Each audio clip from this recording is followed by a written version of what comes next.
Welcome to Conversations, a production of the Caribbean Football Union under our Girls Play Football campaign. I'm Mickel Brann-Challenger, delighted to share these conversations with you. We tell these stories to encourage and inspire. Today we're island hopping via Zoom, of course, to get into this conversation with Cadijah Mars. She got into football at 13, has represented Barbados. She pivoted to refereeing, has a degree in sports, works full-time at the BFA, and made history as the first female manager of the Barbados Senior Men's team. When I say Cadijah, you say Mars, because that's what she prefers to be called. Catch you right here in this space after this break. They say I can do anything, just not this. That I'm not cut out for the rough and tumble. That it's unladylike and people will call me a tomboy. They say this is a phase I must outgrow because there's no future here for me. They say many things. But I look at Stephanie Dale Singh and Princess Brown, Akila Mullen, Wendy Renard, the Jamaica Reggae Girls, and the women on pitches across the Caribbean, on college campuses and wearing their national colors. Committed and proud. The exceptional ones. The journey women and the ones who simply feel alive on the pitch. They can't place limitations on me, because right here is where I choose to be.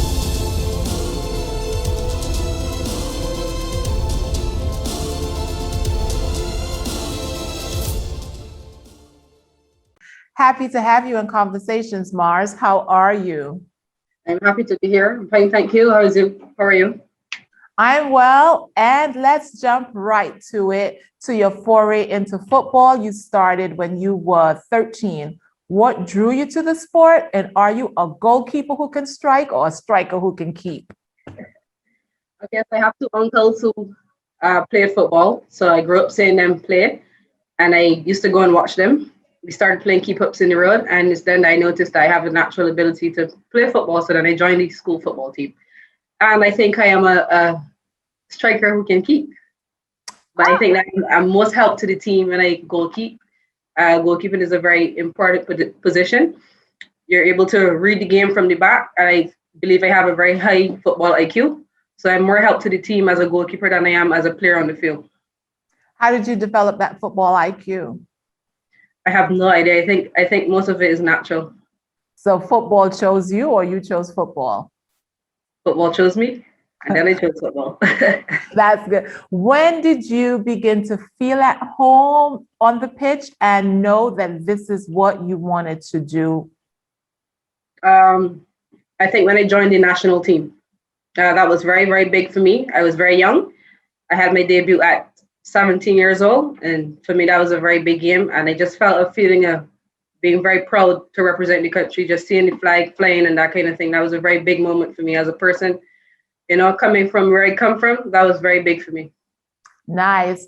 Your first attempt to make the national team, you were like just a little kid, and you were 15, you were unsuccessful, but you kept at it and stayed the course, and then I think something like a year later you made it. So tell me about the distance between the disappointment and then selection. All right. So when I joined the under-20 squad, I joined as an outfield player, but I was not very skillful at the time. And I still was not sure what position was better for me. So, I just went to the trial, and the team was preparing to travel, and I didn't make the team, but I wasn't knocked down by that. I keep going. And I had older persons who were there at the time that I built very good relationships with that was able to help me and drag me along with them. And I kept at it until I was the number one keeper in the senior team. Number one keeper. Awesome.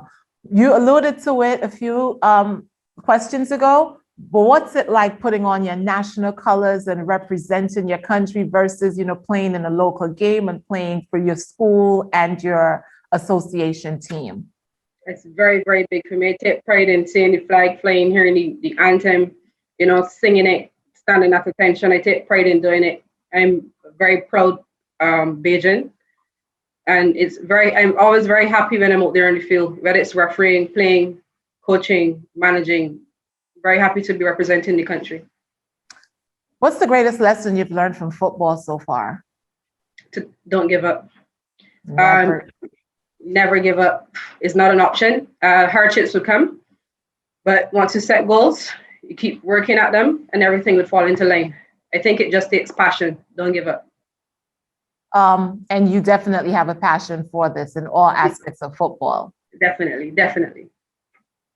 Okay, you hold a bachelor's, honors if you please, from the University of the West Indies, Cave Hill, in sports science, specializing in sports management and exercise physiology. What was the end game when you went to study that, and how did you get a scholarship? Well, I played school football.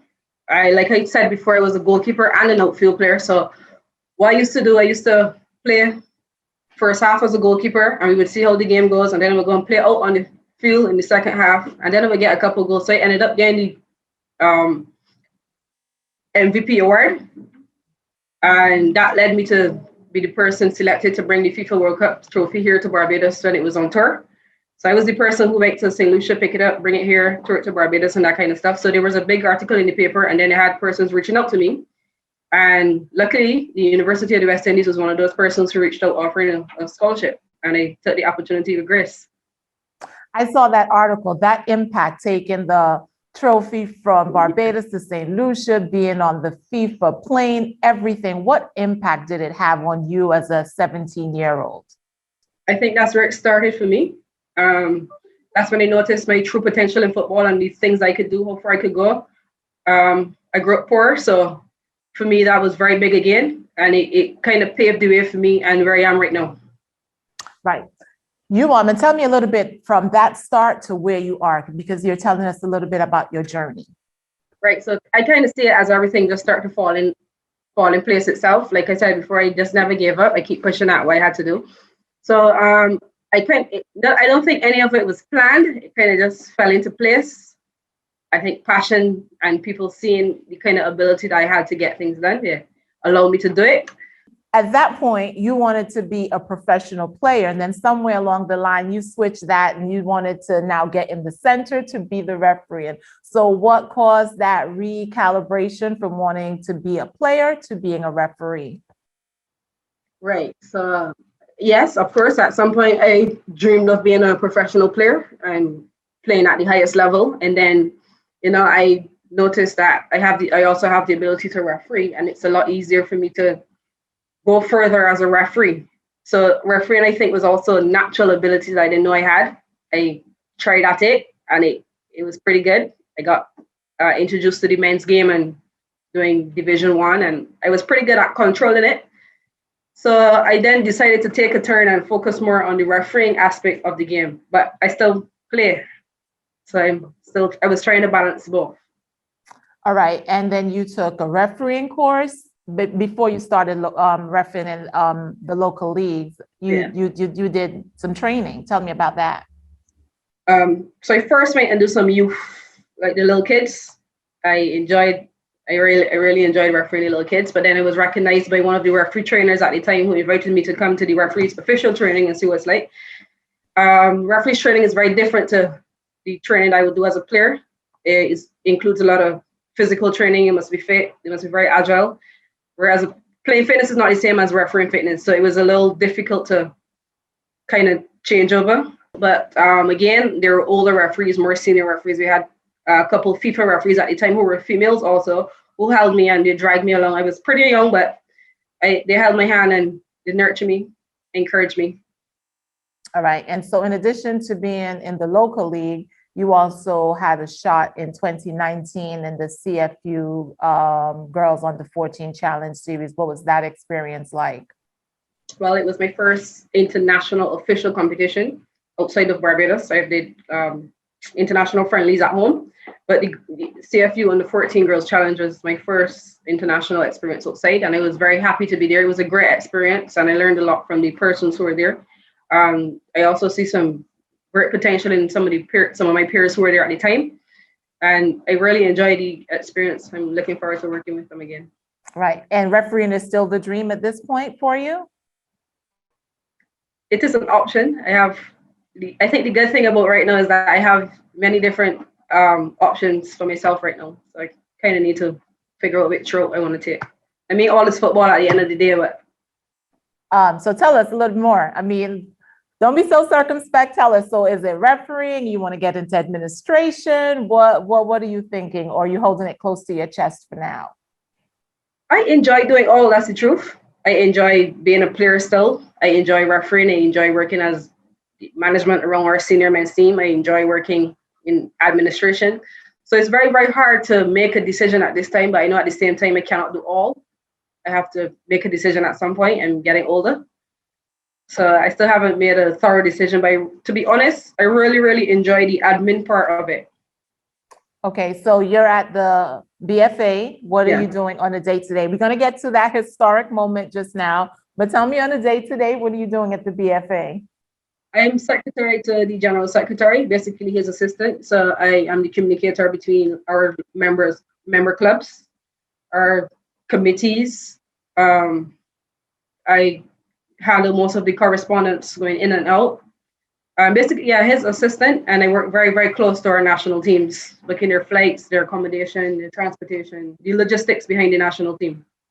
Okay, and then you made history the other day, being appointed the first woman to be the team manager of the Barbados men's team.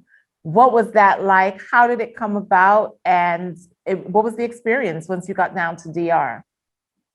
All right, so the initial manager was unable to travel.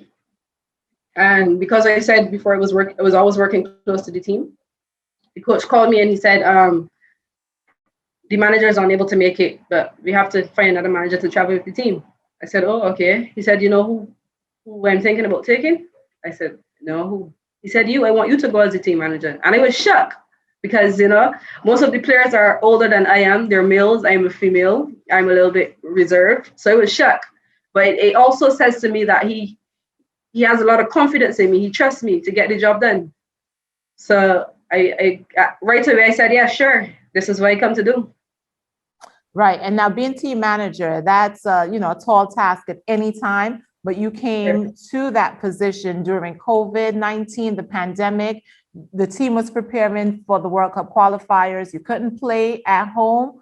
There were just so many restrictions and a job that needed to get done. So what was that experience like coming in at such a time? Well, it was the logistics behind the whole COVID-19 situation and playing football are a little different to what I'm used to. With the COVID testing, the protocols are very different. However, I think that my playing experience with the national team allowed me to do a very good job as the team manager. So I knew what were the players' needs. I know what the players need. I know how to make them feel comfortable because I know what I want done as a player. So all your experience as a player and everything else was brought to bear on this position. Did you enjoy it? Of course I did. I really, really enjoyed it. And I look forward to working with the team again. What was the highlight being down there in DR with the team? What was the highlight? I think winning. It's always a great feeling to win. So we won our second game against Anguilla, and I know that the guys are happy, they're contented, they're satisfied, and I am too. As you hinted, you're a woman in football. A lot of it, this is generally and traditionally a man's pitch. Is there any blowback to you refereeing men's games, being appointed manager of the male team and smashing up a lot of the patriarchal norms? Well, I think, honestly speaking, there are a couple of people who are not okay with it, but that will happen. Everybody's not going to agree with it. But yeah, there are one or two people who think that it shouldn't be happening, but it is what it is, and we move forward. Okay, what motivates you? My past, my childhood, my family. Those obstacles you want to share, like some more? Well, I just want to say that I kind of overcome a lot of hardship. At school, at home, family, friends, as a younger person. So to be able to do the things that I'm doing at this age and to be a woman doing them in sport, I take pride in doing it. I'm very happy to be here. So then you would say that it's a true statement when we say, especially, around the world and in the Caribbean, football is more than just who wins, which team grabs the headlight, who's at the top of the point standings, but football is a way of life and something that inspires and motivates, and it's just so much more. It's passion. Of course, it is passion. Very passionate about it. I love the game. It's a beautiful, beautiful game, but it's not only on the field. It's a lot of outside factors, and like you say, it's passion. All right. You hinted at it. You said you have family and people who support you along the way. You have your BFA family, but who's your support team? If you had to start listing off some names of people who have supported you, who've helped you along your journey so far, who would that be? I would definitely say the BFA. The BFA, just the whole BFA family, everybody. The BFA family, they're very, very supportive, and I think they trust me. They know I could get the job done, so they don't even question my ability to get them done.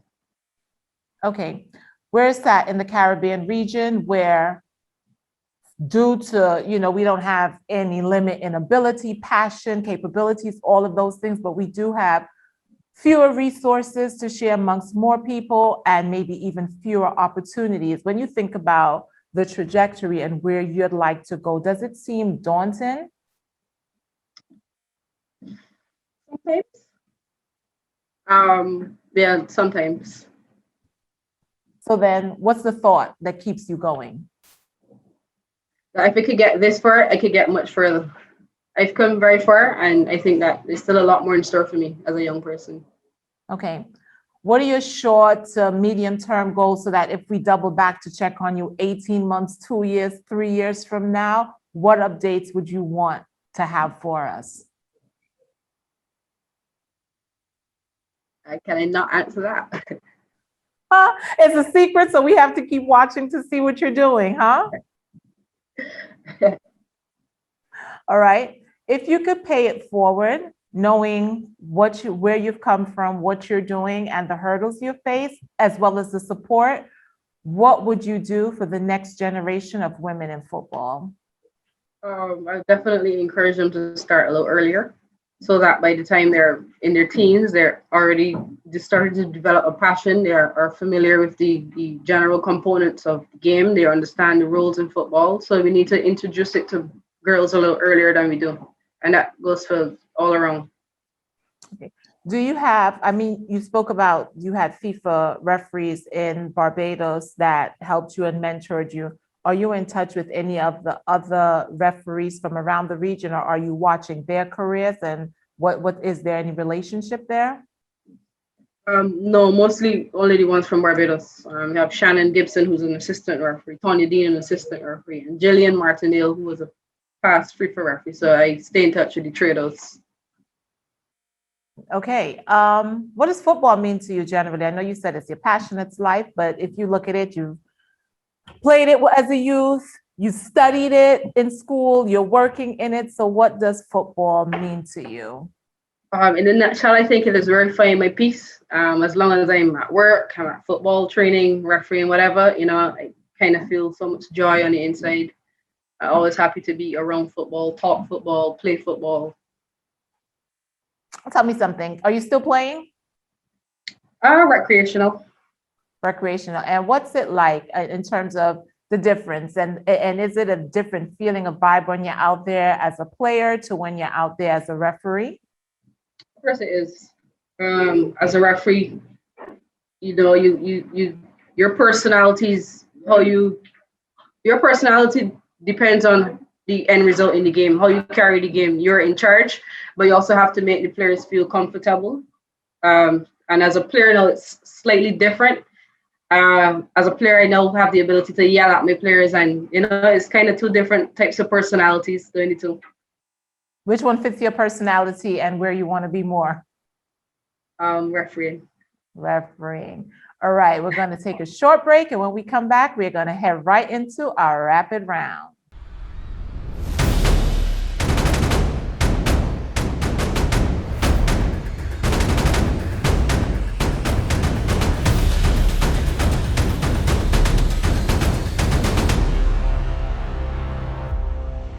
Okay, Mars, this is where we get to know you a little bit more with quick answers to just some quick questions. Ready? Sure. So if you came with a warning label, what would it say? Don't talk to me on mornings. What three things do you think of most each day? Being successful, my family, and being thankful. That's good. What's your favorite song? I like dancehall actually. You like dancehall. Well, I was going to ask you, are you a morning or a night person? I think we figured it out, but tell me. Morning, night person, obviously. I'm not really a morning person. If you could spend the day with any celebrity, who would it be? Definitely Drake. Drake. Cuckoo or breadfruit? Breadfruit. Sweet or savory? Sweet. You can pick one superpower from a basket. What are you taking? The ability to read people's minds. My son says I'm nosy when I say that. Best piece of advice you've ever received? I receive a lot of good advice all the time, so it's hard to pick one. But I would say do not give up. Don't give up. You're writing a letter to your younger self from the position you're in now. What's the main thing you're telling young Mars? Continue what you're doing, and everything will fall into place. If you're not playing, officiating, or working in football, what are you doing? Watching TV, playing game. You don't have a choice. You must enter a talent show. What's your talent? Say that again? I can play the steel pan. You can play the steel pan. That's nice. What series are you watching now or just watched? Grey's Anatomy. Good one. And when it comes to movies, action, drama, or comedy? Comedy. Thank you for being a good sport, Mars. Thank you for joining us on our conversation, and we'll keep watching your space to see what's next for you. Thank you for having me. It was a pleasure to be here. All right, have a good one. Thank you. Same to you. That's all the time we have for today's conversation with the up-and-coming Cadijah Mars. I'm excited to see what she does next, and we'll continue to keep you abreast of her journey. Conversations is a production of the Caribbean Football Union, where we are committed to passion, purpose, and performance. Until next time, I'm Mickel Brann-Challenger. Thanks for watching.